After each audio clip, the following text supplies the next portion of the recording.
आप exam tour देख रहे हैं, अंतिम उम्मीद बचा हुआ है और अंतिम प्रहार होता है आमरण अनशन। और आमरण अनशन का आज चौथा दिन हो गया और मेरे साथ जन सुराज के युवा अध्यक्ष और आप जानते हैं पूर्व आईपीएस आनंद मिश्रा सर हैं, इनसे जानेंगे और क्या कुछ चल रहा है, कोर्ट का मामला, सब कुछ लेंगे। सर स्वागत एग्जाम जी, बहुत धन्यवाद। सर विद्यार्थी ये जानना चाह रहे हैं कि अंतिम प्रयास किया गया लेकिन अभी तक सरकार एक बार हाल चाल जानने चल रही है। यही बात है। देखिए, यू आर राइट, संवेदनहीन सरकार है, वो अपनी बात को बार बार पेश कर रही है कि किस तरह से वो बात ही करने को। अभी भाई साहब से बात की तो मैं उनको यही बता था कि जो बड़े बड़े मिलिटेंट ऑर्गेनाइजेशन है ना, अल्फा, GNLA, इवन नक्सल्स, कहीं ना कहीं कभी ना कभी सरकार कुछ कुछ मौके पे मौका देती है कि भैया लड़ाई मत करो, बम मत फोड़ो, वायलेंस मत करो, आओ टेबल पे बैठो, बात करो, इस बात को खत्म करो, है ना। हर तरह के मतलब बड़े से बड़े ऐसे मिलिटेंट ऑर्गेनाइजेशन से भी सरकार बात करना चाहती है, अपने बच्चों से बात नहीं करना चाहती है।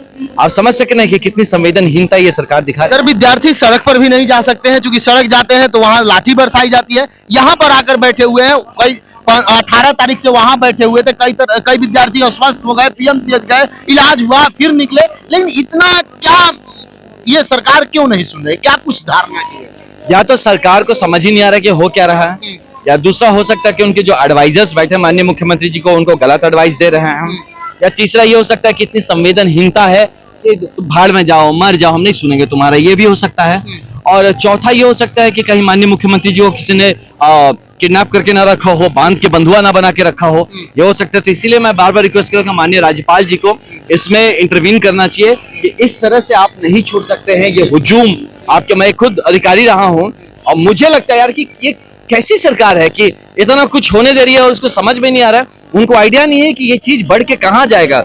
और ये बच्चे पटना के नहीं है, या बिहार के अलग अलग जिलों के अलग अलग गांव, अलग अलग यूपी से भी जगह से आए, यूपी से भी है, पूरे देश से है। आज तो मैं देखा कि हरियाणा के कुछ बच्चे भी आए हुए हैं स्टूडेंट्स की बात पे, वो भी मुझसे मिले। कुछ लोग मुझसे बाहर जर्मनी से भाई लोग मुझे मैसेज कर रहे, फोन कर रहे, US से कर रहे, ये हो क्या रहा है हमारे बिहार में और इस देश में।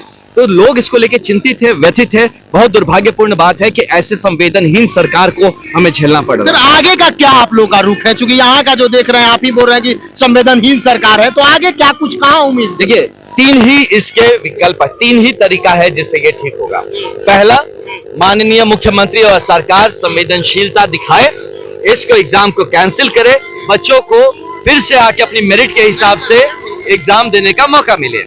दूसरा है कि हम कोर्ट जाते हैं और कोर्ट इसका न्याय करे, इनकी जो फॉल्ट्स है इसको विचार करे और बच्चों को फिर से मौका दे अपनी सही तरीके से पारदर्शिता के साथ परीक्षा देने का। और तीसरा तरीका है कि आने वाले चुनाव में इनको उखाड़ फेंके हम लोग और नई व्यवस्था लाए और तब इन बच्चों को न्याय दिलाएं। कई सारे लोग ये कह रहे हैं कि प्रशांत जी की जीत हुई, वो हार हो या क्या हो, बात अलग है, लेकिन जिस तरीका से वो अनशन पर बैठे हुए, कड़क की ठंड है, इस समय इनको कुछ होता है, जब उन पर सरकार नहीं ध्यान दे रही है तो ये आम बच्चे पर सरकार कैसे ध्यान देगी? मैंने पहला ही शब्द आपसे यूज किया था, बताया था, संवेदनहीनता। जब आदमी में असंवेदनशील हो या संवेदनहीनता हो तो उस आदमी से, उस सरकार से आपको कुछ भी अपेक्षा रखना ये बेकार है। तो हम लोग का ये चल रहा है, साथ में हम कोर्ट मूव कर रहे हैं और ये पूरी तरह से एक सत्याग्रह के रूप में और एक कानूनन तौर पे हम इस लड़ाई को लड़ रहे हैं। और नहीं होगा तो राजनीतिक तौर पे हमने बताया 2025 में ये सरकार उखाड़ के फेंक दी जाएगी, नया व्यवस्था कायम किया जाएगा और इन बच्चों को और आने वाली पीढ़ियों को न्याय दिलाया जाएगा। सर वैनिटी वैन की चर्चा की जा रही है, ये नेता लोग चर्चा कर रहे हैं, लेकिन गरीब तबके के यहाँ पे विद्यार्थी हैं, कोई भी प्रशासनिक अधिकारी बनने का सपना देखता है, वो गरीब किसान का विद्यार्थी देखते हैं या मजदूर का बच्चे देखते हैं या सब लोग, लेकिन अभी तक कोई विधायक हो या कोई किसी भी सरकार का व्यक्ति अभी तक इन लोगों के साथ आए नहीं। क्या उसमें गरीबी नहीं है? मुद्दा नहीं है, उनको ना मुद्दे पे बात करना नहीं आता है। मैं कुछ नेताओं से ऐसे डिस्कशंस में पार्ट में बैठा था तो मुझे लगा ना कि ये बड़े बड़े नेता है, मुझे ये समझ में नहीं आता ये बन कैसे जा रहे हैं, है ना, कैसे लोगों को बेवकूफ बना दे रहे हैं। उन मुद्दे पे उनको बात करने ही नहीं आता, उनको मुद्दा समझ ही में नहीं आ रहा। आप उससे क्या करेंगे? जैसे बच्चों को नहीं देखते, कई बार आप समझाने की कोशिश करेंगे, नहीं समझ में आते, हाथी देख लेंगे तो हाथी हाथी हाथी करके ताली बजाएंगे, ये लोग को भी। बाकी तो समझ में नहीं आया कुछ, गाड़ी देख ले, vanity van, vanity van, vanity van, ये सब मतलब खत्म लीडरशिप है, खत्म मानसिकता है। इसीलिए इस पे छोड़ दीजिए इनको, जिसको उनको इंटरटेनमेंट चाहिए, लेकिन हम लोग को सोल्यूशन चाहिए, इसीलिए हम लोग सोल्यूशन के लिए काम। सर कई सारे नेता कल ट्रेन लेट होता है, बीपीएससी का एग्जाम री एग्जाम जो 4 तारीख का होता है उस पर कमेंट करते हैं, लेकिन यहाँ बीपीएससी के विद्यार्थी 18 तारीख से बैठे हुए, एक बार भी किसी का ट्वीट तक नहीं आता है, ना चाहे वो विपक्ष के हो या राहुल गांधी हो। ट्वीट थोड़ा बहुत किए हैं लेकिन साथ नहीं दिए हैं। प्रशांत जी ये भी कह रहे हैं कि वो लोग आए लीड करें, क्या कुछ है? अब आपने सही कहा, प्रशांत जी कह रहे हैं, मैं भी यही बात कहूंगा कि आप आइए और इसको लीड। वो क्या डर है ना कि अगर यार ये सब ठीक हो गया, ये सब ये लोग क्रेडिट लेके जाएगा। हम लोग बार बार बोल रहे हैं, हम बोल दे रहे हैं आपको, प्रशांत जी का होके बोल रहे हैं, प्रशांत जी क्रेडिट नहीं मांगेंगे, आप करवा दीजिए। प्रशांत जी किसी को नहीं बोलेंगे कि मेरे अनशन करने से ये हुआ है, हम लोग कोई नहीं बोलेंगे कि हम लोगों ने अपने ऊपर एफआईआर लिया, डंडे बच्चे ने खाया, कोई कुछ नहीं बोलेगा। माननीय मुख्यमंत्री जी करा दे, जय हो, हम चाचा की जय कहेंगे, नीतीश जी की जय हो, मुख्यमंत्री जी की जय हो, आप भगवान है, बच्चों का सुन लिया, न्याय दे दिए, हम सब खुद सारा क्रेडिट उनको देके हम लोग सारे बच्चों को बोलेंगे घर जाओ, पढ़ाई करो, आगे का फ्यूचर। जिसको भी क्रेडिट लेना आके ले लो, हम लोग कुछ नहीं चाहिए, लेकिन इस बच्चों का काम करा दो। क्रेडिट का खेल नहीं है, बिल्कुल नहीं है ब्रदर, मैं आपको बता रहा हूँ, आप काम कर दीजिए, बिना कुछ बोले, बिना आपसे बताए, चुपचाप हम लोग यहाँ से चले जाएंगे। बस बच्चों का काम करवा दीजिए, चाहे जिससे बनता करवा लीजिए। आप आके वो आके आपको इंटरव्यू दे दे कि मैंने करवाया या जिसने करवाया, जो बोलना है कर लो, बच्चों को न्याय दिला दीजिए, हमारा बस यही मांग है। सर पीआईएल पर आप लोग जा रहे हैं, पीआईएल को लेकर इससे पहले जब लाठीचार्ज हुआ था तो प्रशांत जी के द्वारा बोला गया कि जो लाठीचार्ज किए उन अधिकारी को हम बर्खास्त करवाएंगे, कोर्ट जाएंगे, वहाँ उप मामला कहाँ है? ये मामला देखिए, ये चलेगा, ये होगा, है ना, ये लंबा चलने वाला है, और ये अब सिर्फ री एग्जाम का मामला नहीं है। यूके के साथ जिस तरह की बर्बरता हुई है और जिस तरह से इनके भविष्य के साथ खिलवाड़ हुआ, ये सारे टॉपिक्स देखे जा रहे हैं, और पिछले 10 सालों में इतने सारे एग्जाम से एग्जाम हुए, इतनी अनियमितता देखी गई है, उनका श्वेत पत्र भी हम मांग रहे हैं कि इसका हुआ क्या। जिन लोगों ने बर्बरता की है और जिन लोगों ने अपने हाई हैंडेडनेस दिखाया है, अपनी सर्विस कंडक्ट रूल्स से बाहर जाके काम किया है, तो उनकी जवाबदेही क्या होगी, कैसे तय करी जाएगी, उस पर भी हम बात करें। हम डोमिसाइल पॉलिसी पे भी बात करें कि कम से कम 2/3 जो है डोमिसाइल जो हमारे बच्चे हैं उनको अधिकार इसका मिलना चाहिए, ताकि मजबूती से बिहार के बच्चे उठ खड़े हों, ताकि बिहार मजबूत हो और बिहार भारत के विकास में और भारत के बढ़ने में बिहार का एक मजबूत हिस्सेदारी बने। ये सारा प्रयास है। इमीडिएट है री एग्जाम होना, हम आपको बता रहे हैं, ये सारी जितनी बातें हमने कही, इसको री एग्जाम वाला पार्ट तो अभी के अभी ये सॉर्ट आउट करना अच्छा, बाकी लेकिन हम लोग ये इस व्यवस्था को परिवर्तन करके छोड़ेंगे, करना जरूरी हो गया।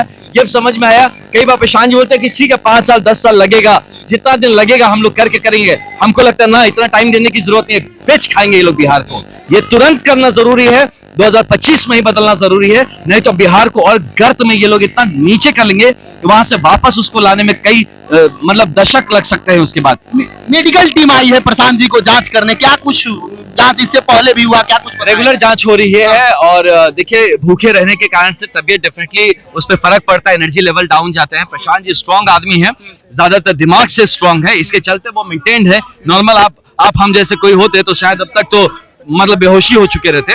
तो ये इनकी मजबूती है, एक दृढ़ शक्ति है, इनका आत्मबल है, जिसके चलते ये अभी बने हुए हैं। बट डेफिनेटली इसमें शरीर तो इंसान का है, फर्क तो पड़ेगा इतना। तो मिसाइल की बात की है, लेकिन 10 साल हो गया, 15 साल होने जा रहा है, लाइब्रेरियन की भर्ती हो, चाहे बीटेट का आयोजन हो या एस्टेट का आयोजन हो या एज रिलैक्सेशन की बात हो, लेकिन कुछ नहीं हो रहा है। जब साल में चुनाव आता है तो 10-15 वैकेंसी एक साल में दे दिया जाता है और सीट आनंद फानंद में भरा जाता है, आधा सीट खाली रखा था। सर ये कुछ कब तक सुधार होगा? ये जब तक की व्यवस्था परिवर्तन नहीं हो, सुधार नहीं होगा।